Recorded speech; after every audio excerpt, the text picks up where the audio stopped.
Assalamualaikum dan selamat pagi. Saya Nur Aulia Syafiah dari Mesta TV. Pada 9 Februari 2026 telah berlangsung kejohanan catur MSSD Manjung di SK Muhammad Saman. Kejohanan ini melibatkan murid-murid sekolah rendah dari seluruh daerah Manjung yang menunjukkan bakat dan kemahiran mereka dalam permainan catur. Sekolah kita turut menghantar 3 orang wakil untuk menyertai kejohanan ini. Mereka ialah Muhammad Arif Mikail bin Jamilul Hayat, Amar Daniel bin Ainur Zaini dan Muhammad Adam Habib bin Muhammad Nur Shirwan Shah.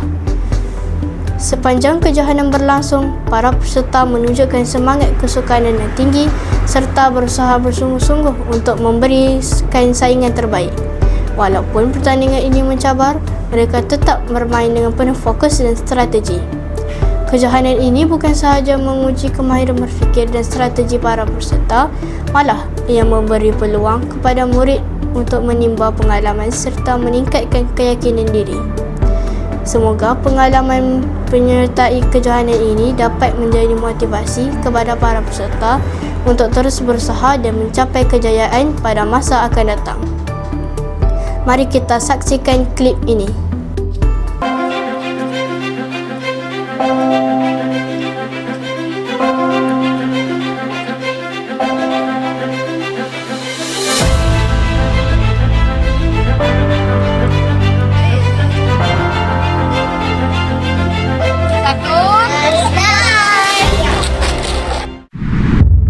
Assalamualaikum dan selamat pagi. Saya Adam Habib dari Mesta TV. Pada 27 Januari 2026, kejohanan berantadasa MSSD Manjung telah berlangsung di SMK Datuk Idris. Kejohanan ini melibatkan penyertaan murid-murid dari pelbagai sekolah di daerah Manjung. Sekolah Kebangsaan Metodis Air Tawar telah menghantar seramai 8 orang peserta untuk menyertai kejohanan tersebut. Peserta lelaki ialah Ahmad Darwish bin Ahmad Firdaus, 6 intelek, Muhammad Ahmad Aryan bin Muhammad Hamidi, 6 intelek, Jan Hartanan, anak lelaki Guna Salen, 5 intelek, dan Muhammad Darwish Iman Ryan bin Syaful Nizam, 6 intelek.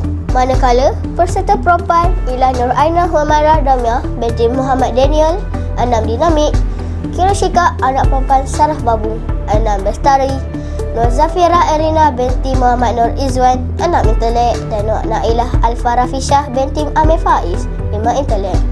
Mereka telah menunjukkan semangat juang yang tinggi sepanjang perlombaan dan menerima sijil penyertaan sebagai penghargaan atas usaha dan penyertaan mereka dalam kejohanan tersebut.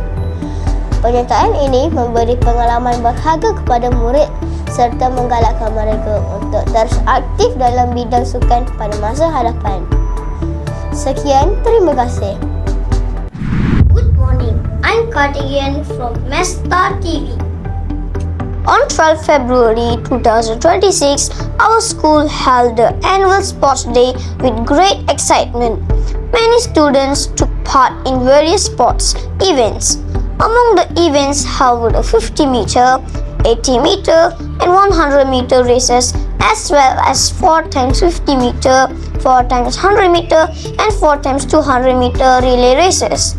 All participants competed with great spirit to earn points for their sports houses.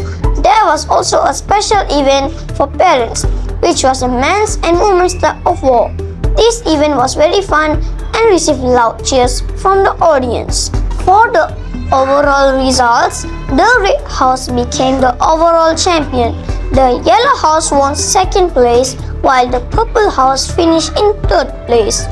The Sportsman Award was won by Muhammad Ahmad Aryan bin Muhammad Hamidi, while Nur Aina Humairah Damia binti Muhammad Daniel received the Sportswoman Award.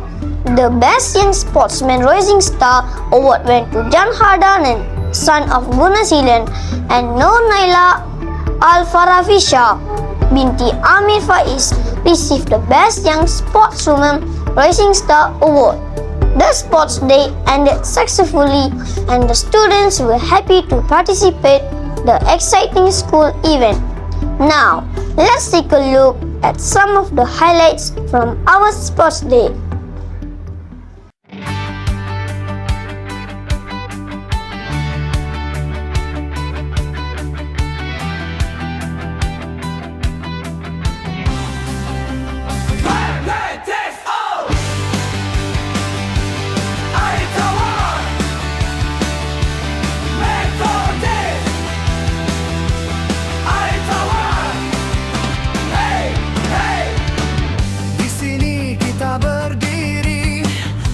dengan satu tekad di hati, langkah kecil jadi berani bila bersama sehati.